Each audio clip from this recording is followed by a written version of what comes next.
అదే RTV app వార్తల్ని క్షణాల్లో చదివే అవకాశం ఉంటుంది. ఒక న్యూస్ పేపర్, ఒక టెలివిజన్ ఛానల్ మీ చేతుల్లో ఎప్పుడూ ఉంటాయి. ఎమ్మెల్సీ దువ్వాడ శ్రీను గత 5 ఏళ్లుగా టీడీపీ నాయకులకు చుక్కలు చూపించినటువంటి ఒక పొలిటీషియన్గా రాష్ట్రంలో అనిత్యం ప్రజల నోట నానేటువంటి వ్యక్తి. చివరికి ఆయనకి ఎమ్మెల్సీ పదవి కూడా వరించింది. జగన్కి అత్యంత సన్నిహితుడైనటువంటి ఈ దువ్వాడ శ్రీనివాస్ రచ్చ అయితే గెలవగలిశాడు, కానీ ఇంటి గెలవడం మాత్రం ఆయనకి అనితర సాధ్యమైంది. ఓ మహిళతో వివాహేతర సంబంధం ఉన్నంత ఆరోపణతో ఈరోజు భార్యను, అదేవిధంగా 2 పిల్లలకి దూరమై 2 ఏళ్లుగా ఆయన వేరు కాపురం పెట్టాల్సి వస్తుంది. ఈ విషయంపై ఇంటికి పెద్ద కొడుకుగా పుట్టి అన్నదమ్ముల్ని, కుటుంబాన్ని 2 కళ్ళలా చూసుకున్నటువంటి పెద్ద కొడుకు అయినటువంటి దువ్వాడ శ్రీనివాస్కి వచ్చినటువంటి కష్టంపై ఈరోజు తన తల్లి లీలావతి ఏం చెప్తుందో విందాం. చూస్తే కనుక ఇంటికి పెద్ద కొడుకు, రాజకీయంగా కూడాను సమాజంలో మంచి పేరు ప్రఖ్యాతులు ఉన్నాయి. 5 ఏళ్ళు ముఖ్యమంత్రిగా పనిచేసిన వైఎస్ జగన్మోహన్ రెడ్డికి అత్యంత సన్నిహితుడు, రాజకీయంగా ఎదుగుతున్నాడు. ఈ తరుణంలో ఈరోజు ఆ పిల్లలు, భార్య ఎందుకు తను ఇలా రోడ్డుకి ఈడ్చారు, లేదంటే దువ్వాడ శ్రీనే ఈరోజు రోడ్డు పడ్డాడు? దువ్వాడ శ్రీని చాలా మంచివాడు. అది భగవద్గీత పట్టుకొని నా కొడుకొని నేను చెప్పను. చెడ్డైతే చెడ్డే చెప్తాను, మంచి అయితే మంచే చెప్తాను. కానీ నాకు కొన్నాళ్ళు ఒక ఆవేదన. నిన్న అందరూ వెళ్ళి తలుపులు కొట్టి తలుపులు తీసి దువ్వాడ శ్రీనికి ఒక 6 మాసాల నుంచి చంపాలని ప్రయత్నం చేసి మందులో విషం పెట్టి తలగడ ముక్కు మీద పెట్టి ఇచ్చేసి నానా హింసలు పెడుతుంది. అవన్నీ రోజు మాకు ఎలాగో తెలుసు. అంత చిత్రహింసలు పెట్టినటువంటి పిల్లలు, భార్య ఇలాగుంటే 6 కోట్ల రూపాయలు వెచ్చించి ఈరోజు అంతలా వైభవమైనటువంటి ఇల్లు నిర్మిస్తున్నారంటే భార్య పిల్లలపై అభిమానంతో కడుతుంది. మరి ఆయన మీద హత్యా ప్రయత్నం చేసింది అన్నటువంటి విషయంలో ఆరోపణలు నిజం ఉందా? నిజం. చేసి సూట్ కేసు విసిరేసి బట్టలు విసిరేసి నువ్వు డైవర్స్ సాక్షాత్ మాకు ఒక దేవుడే జగన్ గారి దగ్గరికి వెళ్ళి అక్కడ నానా రచ్చరచ్చ చేసి రోడ్ల మీద పడి దొర్లి ఏడిచి నాకు టికెట్ కావాలి, డైవర్స్ కావాలి ఇలాగ అంటే ఆవిడకి చూశాడు. మీ ఇంటి సమస్యలు మీరు తీసుకోవాలి, కానీ ఇక్కడికి వచ్చి ఇంత రచ్చ చేస్తున్నారు. ఇలాంటి ఆవిడతో అన్న నువ్వు ఎలా భరిస్తున్నావు, డైవర్స్ ఇచ్చి అన్న అన్నిసార్లు అడుగుతుంది కదా అన్నాను. ఓకే అన్న, మీరు ఎలా చెప్తే అలాగే, నాకు టిక్కెట్ కావాలి అంటే ఇందులో చాలా దురుద్దేశాలు ఉన్నాయి. వాళ్ళ నాన్న చెప్పుకోవడానికి బడాయి, కానీ వాళ్ళ దగ్గర ఏమీ లేదు. సెంటు భూమి లేదు, డబ్బు లేదు, ఏమి లేదు. ఉన్నదంతా అతనికి తాగడానికే సరిపోతుంది. ఆడపిల్లల మీద బతుకుతున్నాడు. దువ్వాడ శ్రీనివాసు తండ్రి ఒక రైల్వేలో సెక్షన్ ఇంజనీర్. అంటే మాదొక డివిజన్ అన్నమాట. పలాస నుంచి కుర్దా రోడ్డు వరకు అతను ట్రైన్ అంతా అతను చూస్తారు. అతను ఆపేయాలంటే ఆపేయగలరు. ఇది బాగలేదు, ఇక్కడ ఇన్ని గంటలు ఉండాలంటే అది అతనికి ఒక ఎగ్జామినేషన్ వాళ్ళు అందరూ చేస్తే వాళ్ళు చెప్తే ఇతను సర్టిఫై చేస్తారు. మంచి ఉన్నత పదవుల్లో ఉండేవారు. మా అత్తవారు, మా ఇంట్లో అందరూ ఉద్యోగస్తులే. అయితే వీళ్ళ కుటుంబం మంచిది కాదని, అతను ఎవరో బయట వాళ్ళు కాదు. మా అమ్మ కంటే పెద్ద ఆవిడ, 3 అక్క చెల్లెళ్ళు, మా అమ్మ చిన్నదే. వీళ్ళ అమ్మ పెద్ద ఆవిడ. వీళ్ళ అమ్మ కొంచెం చిన్న వయసులోనే చనిపోయింది. ఆ రోజు ప్రేమించుకున్నటువంటి దువ్వాడ శ్రీనివాసరావు వాణ్ణి ఇద్దరు పెళ్లి చేసుకుంటాం అంటే మీరు నిరాకరించారా, సంపతరావు రాఘవరావు నిరాకరించారు? మేమే వద్దన్నాం. మా ఇంటికి 5 సార్లు వచ్చేసింది. ఇద్దరికి జాతకాలు కుదరలేదు. ఇద్దరిది కుంభరాశి బాగలేదు. మా అమ్మగారు పెద్ద ఆవిడ చెప్పారు, ఇది గుర్రంలాగా ఎగురుతుంది ఆడి, తర్వాత వాళ్ళు మంచోడు కారు కదా, వద్దున అన్న పెళ్లి చేసుకోకంటే ఎంత ఆలోచించాడో ఏమో. నాకు ఫోన్ చేయించాడు, ల్యాండ్లైన్ ఫోన్లో అప్పుడు చేయించి, అమ్మ మరి మీకు సంబంధం మాకొద్దు, మీతో మేము చేసుకోము అని చెప్పాను. సంబంధం కోసం వాళ్ళు వచ్చారా ముందు, మీరు వెళ్ళారా? వెళ్ళలేదు, నాకు ఆలోచనే లేదు. అప్పుడే అతను లిటరేచర్ చేసి బయటకు వచ్చాడు. బయటకు వచ్చిన వెంటనే ఇతనికి భూ కబ్జా చేసినట్టు ఇతనికి లాగేసింది. ట్రాప్లోకి లాగేసి ఇంకా నేను చచ్చిపోతాను, నాకు అతనే కావాలి, అతనికే చెయ్యాలి, అలాగా ఇలాగా అని చాలా హింస పెట్టి మాతో మా ఇంట్లో వచ్చి 5 రోజులు ఉంది. అప్పుడు మా ఆయన ఇంకొక మీలాంటి పెద్ద అయినా కలిసి, తప్పమ్మా అలాగ మీ అమ్మ నాన్నగారికి చెప్పకుండా అత్తని వచ్చావు, చక్కగా ఉండి వెళ్ళిపోవాలి, అంతేగాని నువ్వు ఇంకా వేరే ఉద్దేశాలతో ఇక్కడ ఉండకూడదు అని తీసుకెళ్ళి వాళ్ళిద్దరూ రాఘవరావు గారికి, మాకు తప్పు, అది పద్ధతి కాదు, అందుకని ఇవన్నీ సత్యాలు అయితే తీసుకెళ్ళి దేవబెట్టేశారు. పెట్టేసిన తర్వాత రాఘవరావు దగ్గర కూడా పంతం పట్టి ఇలాగే నాకు అతనికి చెయ్యాలి, అతనే కావాలి, ఇలాగంటే నాకు పెళ్ళికి వెళ్ళడానికి కూడా ఇష్టం లేదు. అంతలా వేధించినటువంటి కోడల నుంచి కొడుకును కాపాడడానికి మీరు ఏమైనా ప్రయత్నాలు చేశారా? చేశాం. చాలా చంపడానికి చూసింది, తలగడ ముక్కు మీద పెట్టేసింది, మందు కలపమన్నది, వండిన కూరల్లో ఏనాడు తను వండించి శ్రీనివాస్కి ఇంత అన్నం పెట్టి పక్కన కూర్చొని మీరు భోజనం చెయ్యండి అని చెప్పలేదు. మందు వేసుకోవడం, ఆ మేడం మీదకి వెళ్ళిపోవడము, ఒక 10 మంది మగోళ్ళకి పెట్టుకొని, అది నేను చెడుగా చెప్పలేదు. ఎవరు వాణి మందేస్తుందా? ఆ, అది సైకో పిచ్చి అయిపోయింది. అక్కడికి వెళ్ళి ఆ మేడం మీద కూర్చొని మరి ఆమె చెర నుండి విడిపించేందుకు కొడుకును కాపాడుకుంటూ ఇటువంటి ప్రయత్నాలు చేశారు. 30 ఏళ్ళు వారి తాలూగా వివాహ సంబంధాన్ని 30 ఏళ్ళు కావస్తోంది వాళ్ళకి పెళ్ళి. అయితే అలాగ తట్టుకుని నాకు ఎప్పుడు చెప్పేవాడు కాదు. నేను ఒక్కరోజు వాళ్ళ ఇంటికి రాలేదు 30 ఏళ్ళు, ఒక టీ తాగలేదు, వాళ్ళ ఇంట్లో భోజనం చేయలేదు. అలాగని వాళ్ళు కూడా మీ ఇంటికి పబ్బాలకి పండగలకు కూడా పర్వదినాలకి ఇప్పుడు వచ్చి అప్పట్లో నాగుల చవితి పూజకి అప్పటికి మా పెద్దవాడికి చాలా పట్టుదల.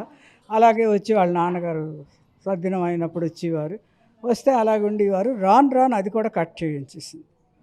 ఇప్పుడు దగ్గర 20 ఆమె చెప్పడం ఏంటంటే మమ్మల్ని ఎప్పుడు కూడాను వారు కన్నారింటికి తీసుకెళ్ళలేదు, పిల్లలు కూడాను వాళ్ళ నాన్నమ్మ గారు వెళ్ళి అంటే తెలియదు. ఇదంతా బ్రాడ్. అయితే ఒక భగవద్గీత పట్టుకొని ఎవరైనా అబద్ధం చెప్తారేంటి చెప్పండి. అదే భగవత్ సాక్షిగా అడుగుతున్నాను.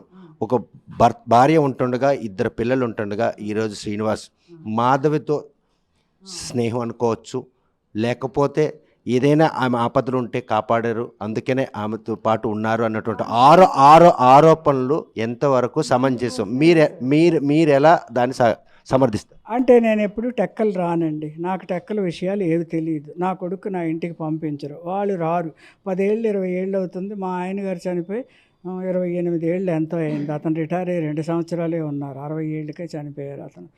అప్పుడు చిన్నపిల్లడికి పెళ్ళేది కాలేదు. పిల్లడు నేను అలాగా ఉంటున్నాము. మా పలాసలో ఇల్లు ఒక గుడి కట్టించాము, హాయిగా ఏదో ఉంటున్నాం.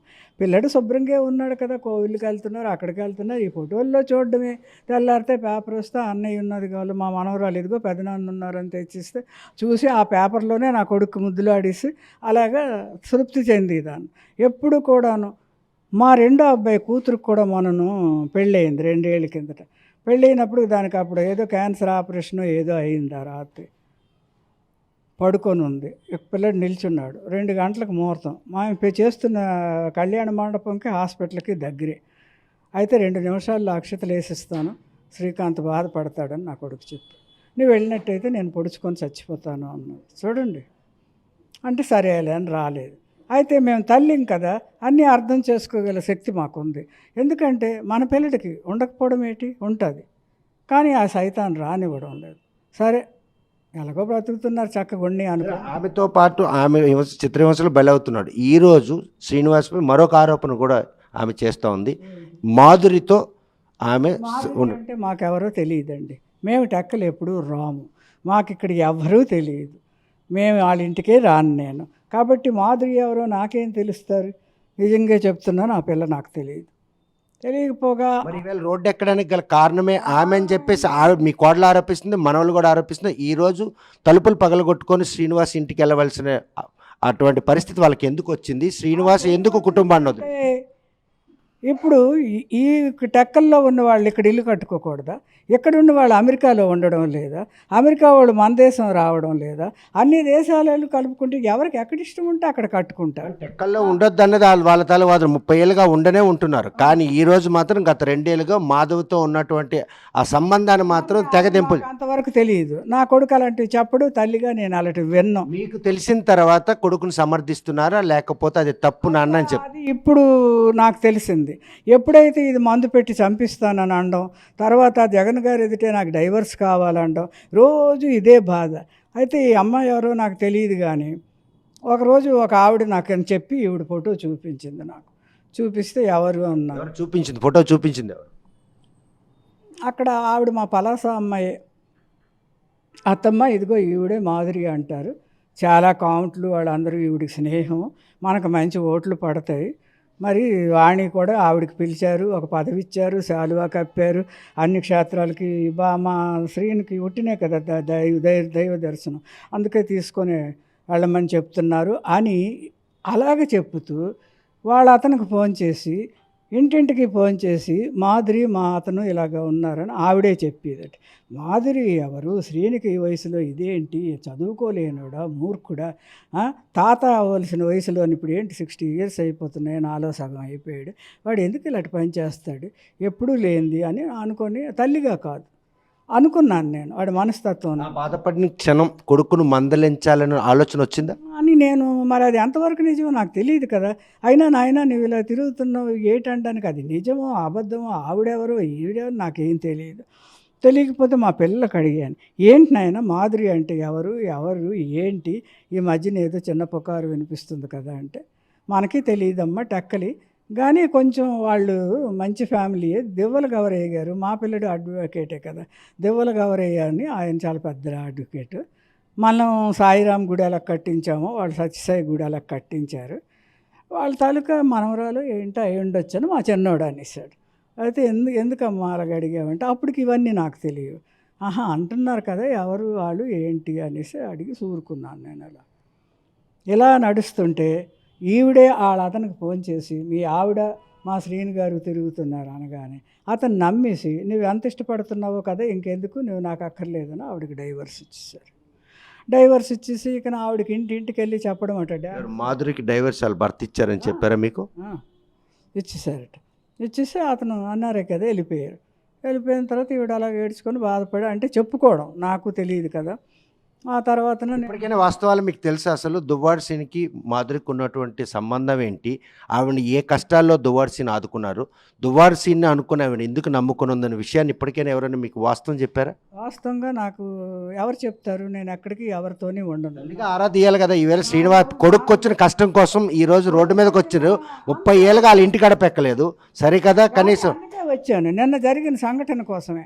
నిన్నను పిల్లడు ఎక్కడికి వచ్చాడో అది కూడా నాకు తెలియదు. శ్రీకాకుళమే వచ్చాడు, విజయనగరం వెళ్ళాడు, వైజాగ్ వెళ్ళాడు. అతను 8కి వచ్చాడు, 9కి వచ్చాడు. వచ్చినప్పుడు ఒక కట్టరికి తెచ్చి అదంతా కోయించేసి తలుపులు పగలగొట్టేసి. అంత అవసరం ఏమొచ్చింది? తండ్రి దగ్గరికి వెళ్ళడానికి కూతురును, భర్తడానికి వెళ్ళడానికి భార్యకి ఎందుకు అంత అవసరం? కట్టర్తో తలుపులు కొట్టుకోవాల్సిన అవసరం వచ్చింది అంటే వాడికి చంపిస్తామని పిల్లలే ఎక్కువ కర్రలు పట్టుకొని అక్కడ మా ఇంటికి వచ్చారు, నాకు కొట్టారు, మా కిటికీలన్నీ పగలగొట్టారు. ఆ రోజు పలాస వచ్చినప్పుడు మనవాళ్ళు మీతో ఏమని అడిగారు? అసలు నాన్నగారు తల్లికి తప్పని చెప్పడానికి వచ్చారా లేకపోతే ఆస్తి విషయాలు దేనికోసం వచ్చారు ఆ రోజు మనవాళ్ళు ఇద్దరు? మనకు తెలియదండి. నేను టీవీ నా రూమ్లో నేను చూసుకుంటున్నాను. నాకు 10 ఏళ్ళు మనవరాలు ఉంటే అందులో నేను అక్కడ ఉన్నాను. తర్వాత గబగబ వచ్చి పాప ఇలా తొంగి చూసి గ్రాణి ఏంటి ఇలాగ ఇద్దరు అయింది అక్క నవీన్ అక్క మన ఇంటికి వచ్చి పెద్ద పెద్ద కేకలేసి గేటు దగ్గర తిడుతున్నారు. ఎందుకమ్మా తిడుతున్నారు ఏంటయిందంటే మా కోళ్ళు గబగబా వెళ్ళి చూసింది. అవునండి నిజమేనండి బాగా పోల్చేసింది మనకంటే తెలివైందని ఏదో జోక్ చేసి అలాగే 4 మెట్లు దిగి కిందకి వెళ్ళా. అప్పుడు గన్మ్యాన్కి తోసేసి అందరికి తోసేసి కుర్చీలు తీసి టికీల మీద ఎవరెవరు వచ్చారు ఆ రోజు? అయింది నవీన ఇది కూడా వచ్చింది. మేము సాయిరామ్ మందిరం ఒకటి కట్టించాం పెద్దది. మీ మనవరాలు అంత దుందుడుకు చర్య వాళ్ళ అమ్మ తాలూకు ట్రైనింగా లేకపోతే వాళ్ళ నాన్నకు మంచి ఎఫెక్షన్ కదా ఇద్దరు కూడా? అంత ప్రేమగా చూశాడు కాబట్టి వాళ్ళు అలా చేస్తున్నారు. ఈనాడు వానికి కావాల్సింది ఏమి లేదు, డబ్బు డబ్బు డబ్బు రాజకీయ కాంక్ష.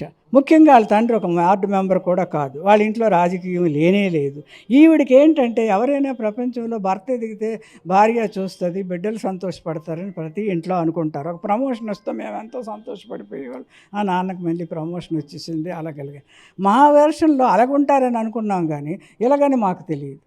తెలిస్తే మా నాన్నకే ఇది ఉండాలి ఒట్టినే లేని గొప్పలు చెప్పుకొని దొరని అదని ఇదని. ఈవేళ నాకు కామెంట్ చేసిందట మా అమ్మకట 20 మందితో మా అమ్మ వెళ్ళి స్వర్గంలో ఎక్కడో ఉంది 12 ఏళ్ళే వెళ్ళిపోయింది ఆవిడతో కన్నానట. సరే భగవద్గీత పట్టుకున్నాను ఇప్పుడు మరి ఆక్షేపం లేదు, నిజం చెప్పాలి. కొడుకు వచ్చినటువంటి ఈ కష్టం నుండి గట్టెక్కించాలంటే తల్లిగా ఏదైనా మార్గం వెతుకుతున్నారా లేకపోతే ఏదైనా సూచన చేస్తున్నారా? ఆయన చేసిన తప్పు అని చెప్తున్నారా లేకపోతే కోడలు మనవాళ్ళు చేసిన తప్పు అని ఏమైనా చేసింది తప్పు కోడలు తండ్రి తప్పు ఇదంతాను. ఈయన ఎవరు రాఘవరావు వాళ్ళు 3 అక్క చెల్లెళ్ళు. అందులో పెద్ద ఆవిడ మా పెద్దమ్మ గారు అబ్బాయి, అతను లాస్ట్ మా అమ్మ. అయితే ఇప్పుడు ఈవిడ తిట్టిన తిట్లకి ఎంతవరకు అత్తకు గౌరవించిందో చూడండి. సరే దానికి ఏముందండి, ఇక తిట్టిస్తే మనకి ఏమైనా బాధ కలుగుతుందా? ఇంకా భగవంతుడి మీద నిర్ణయం వదిలేయాలి. ఇప్పుడు అక్కడ రాలి పేలిపోతుంది అక్కడ. నేను ఇవన్నీ ఇచ్చాను కదా, ఎంతవరకు నేను బయటకు రాలేదు, నాకు ఇరుగిల్లు తెలియదు పొరుగిల్లు తెలియదు, పిల్లలు నేను నా జీవితం. బాహ్య ప్రపంచంతో సంబంధం లేకపోయినా కొడుకు వచ్చినటువంటి కష్టాన్ని కష్టం నుండి గట్టెక్కి బయటకు వచ్చారు. ఇప్పుడు ఈ గట్టం నుండి బయటికి వచ్చాలంటే ఆయన చేసిన తప్పును ఎత్తి చూపుతారా లేకపోతే ఇద్దరు వైపు నుండి మాట్లాడతారు? తప్పు చేయలేదు, అంతా కోడలు చేసిన డ్రామా ఇది. గడిగడికి ఆవిడకి తెచ్చారట, కలిపారట, అన్నీ చేశారట. మళ్ళీ ఆవిడ మీద దుష్ప్రచారం చేసి ఆవిడకి ఈవేళ నేను చూశాను. ఇవన్నీ అటకాపురులేనా? మీకు ఏమైనా వాస్తవాలు తెలుసా? వాస్తవం ఈవేళ ఈవిడికి చూశాను నేను. మాధురి అంటే ఈవిడ అనుకున్నాను. ఫోటోలో చూశాను. మరి ఆవిడే కదా ఇది అంతటికి కూడా కారణం అని చెప్పి వాళ్ళు ఆరోపిస్తున్నారు. ఎవరు డైవర్స్ ఇచ్చి ఇవన్నీ అన్న తర్వాత ఒకరోజు నేను అన్నాను, నాయన డైవర్స్ అంటుంది ఫర్దర్గా మరి ఎలాగా నీకు లాస్ట్లో కొంచెం ఇబ్బంది అయిపోతామేమో, నాన్న లేకపోయినా నేను బతికేస్తున్నానంటే ఆడవాళ్ళం ఎలాగైనా రాక్షసం బతికేస్తాం, కానీ మగవాడు ఏం చేసుకుంటాడు, ఏం బతుకుతాడు, నువ్వేం ఆలోచిస్తున్నావు అంటే ఉండమ్మా ఇప్పుడు అవన్నీ ఎందుకు, ముందు ఇదేదో గట్టెక్కాలి కదా అన్నాడు. అది ఏది అడిగితే అన్నీ ఇచ్చిన ఆయన, నీకేమీ వద్దన్నా. కారులో 3 రోజులు పడుకున్నాడు, కత్తులతోనే కారు చుట్టూ తిరగడం, సైకిల్లాగా మూతులకు గుడ్డలు కట్టుకొని, ఎవరెవరో వాళ్ళ ఇంటి నిండా మనుషులు, వాళ్ళ చుట్టాలు బంధువులకి ఇదే దానికి అక్కర్లేదు. సూట్ కేసులతో డబ్బు దువ్వాడ వారి డబ్బంతా తిన్నది సంపతరావు రాఘవరావు. ఈ శ్రీధర్ భార్యకి మావోడే పెళ్లి చేశాడు, ఆ బ్యాంకోడు కూతురికి వాళ్ళకి మావోడే పెళ్లి చేశాడు, ఈ లక్షల కోట్లు అన్నీ తిన్నారు సంపతరావు రాఘవ. కానీ దువ్వాడ శ్రీనివాస్కి రాజకీయంగా కానీ సమాజంలో కనుక పలుకుబడి వచ్చిందంటే సంపతరావు రాఘవరావు వల్లే వచ్చిందని చెప్పి వాణి బహిరంగంగా వాళ్ళకి ఇల్లు అమ్మితే ₹1,00,000 లేదు, ఏముంది వాళ్ళకి, నా ఎదురు చెప్పమానండి. అమ్మ పుట్టిల్లు మేనమామకి ఎరుక, మా సొంత ఇల్లు ఏదో మా ఊరేదో నాకు తెలియదా, వీళ్ళు వచ్చి అన్నాళ్ళు అవుతారు, కానీ అతను నాకంటే పెద్ద, కానీ ఇద్దరం ఒక దగ్గర పుట్టాం కదా లింగాల వలసలోనే. ఇద్దరు రాఘవరావుకి ఫోన్ చేసి ఏం జరుగుతోంది, నా కొడుక్కి ఇలాగ రోడ్డుకి ఇచ్చారా, నేను మాట్లాడను, దుర్మార్గుడు ఇప్పటికీ లేడీస్కి తిరుగుతుంటాడు, డ్రింకర్తో ఏం మాట్లాడతామండి, వాళ్ళు మనుషులైతే మనం మాట్లాడాలి. ఈ కొడుకు వచ్చినటువంటి కష్టం నుండి ఆయన ఏమీ లేదు, కొడుకు నేను ఇంక భరించలేను, నాకు చంపేస్తున్నారని చెప్పి అతను నేను వైరాగ్యం సూసైడ్ చేసుకుంటాను, ఉరిపోసుకుంటాను, మా పిల్లలు ఎవరు నాకు చెప్పలేదు, లేదా నేను హరిద్వారం ఎక్కడికో వెళ్ళిపోతానని చాలా ప్రయాణం చేసి విజయవాడ వరకు వచ్చేసాడు. టూకీగా టెక్కలోళ్ళు ఎవరో ఫోన్ చేశారు, ఏమిటండి అన్నయ్య ఇలాంటి నిర్ణయం తీసుకున్నారు, మాకు చాలా భయం వేస్తుంది, చాలా భయం వేస్తుంది.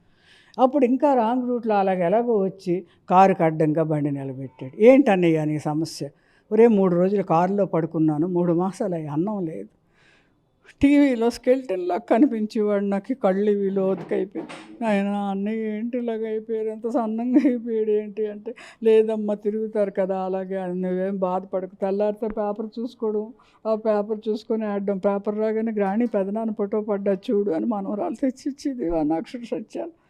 అప్పుడు నా కొడుకు తీసుకొచ్చాడు నా దగ్గరికి, మీ అమ్మ దగ్గర నువ్వు ఉంటావు, నేనున్నాను, నీకేమన్నయ్య చచ్చిపోవలసిన అవసరం, నాకు మరి జీవితం మీద విరక్తి అయిపోయిందిరా, పిల్లలు విమర్శిస్తే, భార్య కొడుతుంటే, పిల్లలు కొడుతుంటే, డంబల్స్ విసిరేస్తే, మందు తాగిసి మందు బాటిళ్లతో పొడిచేస్తుంటే, ఇంకా ఇంట్లో నేనేమని ఉంటాను, నాకు 3 మాసాలు నిద్ర లేక 3 రోజులు ఎక్కడ ఉండాలో తెలియక, అన్నం లేక ఇదిగో ఇక్కడ కారులో పడుకుంటున్నానంటే ఇంకా బతికుండాలా నేను అడిగాడట. మంచి మాట అన్నావు పద అని చెప్పి 4-5 తీసుకొని ఇంటికి తెచ్చి, ఆ రోజు ఈ విషయాన్ని పెద్ద మనుషులుగా పెద్ద మనసుతో వాళ్ళందరినీ పిలిపించి కూర్చొని మాట్లాడితే ఆ సమస్య ఆ రోజు సద్మనిగిపోయినాము అండి. వాళ్ళు అలాంటి మనుషులు కారు, వాళ్ళతో మాటితే అంత మూర్ఖులు మరి లేరు, వాళ్ళతో బురద మీద రాయి చల్లినట్టే, వాళ్ళంటే కూడా మాకు నసయ్యం, వాళ్ళు మనుషులే కారు, అందులో ఇది సైకో అయిపోయింది. 50 ఏళ్ళుగా ఈ అసహ్యాన్ని భరించుకుంటూ వస్తున్నారు. ఈరోజు ఇటువంటి ఉన్నతమైనటువంటి కుటుంబం రోడ్డును పడింది, అది ఒక మహలీ కారణంగా అని చెప్పి వాళ్ళు ఆరోపిస్తున్నారు. కొడుకు వచ్చినటువంటి ఈ కష్టాన్ని గట్టెక్కించడానికి తల్లిగా ఏ ప్రయత్నం చేస్తారు, ఎంతవరకు వెళ్తారు? మా అబ్బాయి మా ఇంటికి వచ్చాడు, అమ్మ మీకు ఇన్ని బంధాలు ఇన్ని ఉన్నాయి, బాపు చనిపోతే వెళ్తారు అన్నీ చేస్తారు, పిన్ని చనిపోతే ఇల్లు అన్నీ చేస్తారు, చుట్టాలు బంధువులు అన్నీ ఉన్నాయి, మీరు ఇంతవరకు లాస్ట్ వరకు గలిపారు, కాబట్టి నేను కూడా అలాగే లాస్ట్ వరకు ఫ్యామిలీతో ఉండాలని నాకు ఉందమ్మా, కానీ మరి అని నాకు చెప్పలేదు, ఏడుస్తానని. ఆహా అనుకున్నాను, ఇప్పుడు చెవిలో మాటలు రింగుమంటున్నాయి అనేసని ఆ తర్వాత రెచ్చిపోయి వీధిలోకి వచ్చి ఇంకా ఊరోళ్ళు అందరి చేతను అక్కడ ఒక వాల్ పోస్టర్ పెట్టిన చింపించడం, కొట్టడము, దువ్వాడ శ్రీని ఇక్కడికి వస్తే తన్ని అన్ని ఊళ్ళు దానివేనట, అలా అయ్యివేనట అన్ని. వాడికి నడి రోడ్డు మీదకి రమ్మనంటే టక్కలి 3 రోడ్డు జంక్షన్ దగ్గరికి, నీకేముంది చెప్పని. మా అక్క ఇక్కడ అబద్ధం చెప్పకూడదు, భగవద్గీత కట్టుకు, మా అమ్మ తాలూకా అక్క కొడుకే ఆయన. అలాంటప్పుడు మా అమ్మ అక్కకి వాళ్ళ నాన్న పెళ్లి చేసుకోలేదు, ఉంచుకున్నాడు పిల్లలని, వీళ్ళకి ఆస్తులు ఇవ్వమని సార్, వీళ్ళకి ఏం రైట్స్ లేవు. సంపతరావు రాఘవరావు అన్న వ్యక్తి ఆయనకు ఉంచుకున్న భార్యకి పుట్టిన వ్యక్తి, అర్థమైందా మీకు? వాళ్ళకి ఢిల్లీశ్వరరావు గారు అని ఉండేవాడు, మా అన్నయ్య రేడియో డైరెక్టర్, ఇప్పుడు నాయుడు డాక్టర్ మీకు తెలుసు కదా, వాడు రవి తర్వాత ఇంకొక బాబు కేరళలో ఎక్కడో డాక్టర్ పనిచేస్తున్నారు, సీతమ్మ వీళ్ళందరికీ అర్హులు ఆ భూమికి. అప్పుడు ఈ పిల్లలు ఒకరోజు అడిగారట, వీళ్ళు వెళ్ళి వాళ్ళ నాన్న మీద కొట్టడానికి వెళ్తే అప్పుడు ఈ ఢిల్లీశ్వరరావు గారు బతికుండి ఏమన్నారంటే, మా నాన్న ఎంతమందితో మాట్లాడితే అంతమందికి మేము వాటాలు ఇస్తామా అని అడిగారు. నేను చిన్నదాన్ని, మా అమ్మ వాళ్ళందరూ బాధపడ్డారు. ఆవిడ చనిపోయింది, కొట్టి కొట్టి కొట్టి కొట్టి హింసించారు. ఈ కష్టం నుంచి గట్టెక్కించడానికి తల్లిగా చివరిగా ఏ ప్రయత్నం చేస్తారు? అంటే అన్నీ దాని ముఖాన పడియమన్నాను. కాకపోతే డైవర్స్ ఇమ్మని గడిగడికి అడుగుతుంది. డైవర్స్ కూడా ఇచ్చిమన్నాను, మనకొద్దు ఇచ్చేసిన తర్వాత నువ్వు ఎక్కడికో ఎందుకు వెళ్తావు అన్నయ్య అని హుటీన టెక్కల్లో అందరికీ చిన్నోడు, కొంచెం న్యాయమైనోడు, మంచోడు, మా కుటుంబానికి ఒక పేరు ఉంది, వెంటనే వాళ్ళు పెద్ద జాగా ఇచ్చారు. ఇవ్వగానే లోన్ పెట్టి పిల్లడి దగ్గర కొంత డబ్బు ఉంటే, జాగా కూడా వాణికి ఉన్నటువంటి పలాసులో స్థలం అమ్మి ఆ డబ్బులతో ఆ స్థలాన్ని కొన్ని ఇల్లు కట్టిస్తున్నారా? లేదు, ఎక్కడో ఒక జాగా ఉంటే అక్కడ శ్రీను పలా కొని, ఒరే ఇది కేసుల్లో ఉంది, నేను అమ్మలేను, నువ్వు ఏదేమైనా ఇది చేయగలవా అని కౌశల్ గారిదో ఎవరిదో ఉంటే పెడితే, అన్నయ్య చూద్దాము, అన్నీ చిక్కులే, అన్నీ వాళ్ళదేళ్ళకి, వీడిది ఏమీ లేదు, ఇది ఒరిస్సా వాళ్ళు జాగాలాగా ఉంది, ఈ చిక్కులు పడలేము కానీ అంటే మరి నువ్వే చేయగలవరా, ఎలాగా ఇలా మాట ఇచ్చి కొనేసాను అని పిల్లకి పెళ్ళని రోజు నా పెద్ద కొడుకు ఫోన్ చేసి బాధ పెట్టేవాడు. అప్పుడు ఏం చేస్తామని చెప్పేసి ఆ జాగా ఇంకెంతవరకు చల్లేలేదు. నిజం చెప్తున్నా, 3,50,00,000 తెచ్చి ఇచ్చాడు. ఇస్తే ఆ పెద్ద పిల్లకి పెళ్లి చేశారు. రమ్మనండి, చెప్పమనండి. ఆ పిల్లకి పెళ్లి చేసేసి ఇప్పుడు మా జాగా డబ్బు నువ్వు తిన్నావు, నువ్వెవడం అని అడుగుతుంది. ఇప్పుడు నేను లోన్ తీసుకున్న పత్రాలు మీకు కూడా చూపిస్తాను. యావదాస్తిని ఇచ్చేయమని కూడాను శ్రీనివాస్కి చెప్పి తల్లిగా ఆయనకి నిలువు నేడలేనటువంటి పరిస్థితులు భవిష్యత్తులో కనిపిస్తున్న విషయం మీకు తెలియదు? నాకు తెలియదు, ఎంత దరిద్రం చేస్తుందని తెలియదు. మీరే యావదాస్తి ఇచ్చేయమని చెప్పారు, అవసరం అనుకుంటే విడాకులు ఇమ్మని చెప్పారు. ఇంత చేసిన తర్వాత ఆయనకి నిలువు నీడలేని పరిస్థితి రేపు ఉంటుంది. ఇల్లు కట్టించాం, ఆ ఇల్లు కూడా మాదే అని ఈరోజు మనవరాల్లో భార్య అక్కడ వెళ్తే అయిపోతుందండి. కోర్టులు లేవా, రిజిస్ట్రేషన్ లేవా? ఆ ఇచ్చిన వాళ్ళు ఇరుగు పొరుగునే ఉన్నారు కదా, వాళ్ళు ఎవరు అనుకుంటున్నారు? అది కూడా ఇచ్చేస్తున్నానని శ్రీనివాస్ సిద్ధపడ్డాడు. ఇప్పుడా ఎవరు చెప్తున్నారు? ఆయనే చెప్తున్నాడు. నిజమా? వాడికి ఏమైనా మతిపోయింది ఏంటి? ఎందుకు ఇస్తాడు? మా ఇల్లు ఆడాలకి ఇస్తాడండి. అది కూడా నేను ఇచ్చేస్తాను, కాకపోతే 6 కోట్లు వెచ్చించి కట్టిన ఇంట్లోకి రాకుండా తలుపులు వేసిన వాళ్ళు ఈరోజు ఇంట్లోకి రేపు నాకు రానిస్తారని గ్యారంటీ ఏంటని కూడా ప్రశ్నిస్తున్నారు. ఆస్తి ఇవ్వడానికి మాత్రం ఒక అడుగు కూడా వెనక ఇట్లు ఇచ్చేస్తానండి. మరి అక్కడ ఉంటాడు, రోడ్డు మీద ఉంటాడు. మరి అదే కదా కొడుకు వచ్చిన కష్టం ఎలా గట్టెక్కిస్తారని తల్లిగా అడుగు. తెలియదు, ఇప్పుడు మీరు చెప్తే నాకు తెలిసింది. అది జరగని పని. అది వాళ్ళకి ఏం రైట్స్ ఉన్నారు? అన్నీ అడిగితే వాళ్ళ నాన్న కోటీశ్వరుడు అని మీ అందరి దగ్గర గొప్పలు చెప్తుంది కావాలా? అడగని వాళ్ళ నాన్నకి అన్నీ ఇచ్చేస్తే తను బ్రతకడం ఎలాగా? చూస్తే కనుక ప్రస్తుతం మాత్రం కొడుకొచ్చిన ఈ కష్టం కోసం గత 30 ఏళ్ళుగా ఆ ఇంటి గడపెక్కడానికి కూడా అవకాశం కల్పించలేని మనవలు కోళ్ళు. ఇటువంటి తరుణంలో కొడుకొచ్చిన కష్టాన్ని మాత్రం ఎట్టి పరిస్థితుల్లో కూడా తీర్చేందుకు తన వంతుగా మాత్రం చివరి వరకు తనకు అండగా నిలుస్తున్నది తల్లి లీలావతి స్పష్టం చేస్తున్నారు. వీడియో జర్నలిస్ట్ రామకృష్ణతో సత్యం, RTV శ్రీకాకుళం. మరిన్ని వీడియోస్ కోసం ఛానల్ ని సబ్స్క్రైబ్ చేయండి, లేటెస్ట్ అప్డేట్స్ కోసం వాట్సాప్ ఛానల్ ని ఫాలో చేయండి అండ్ లింక్ డిస్క్రిప్షన్ లో ఉంది.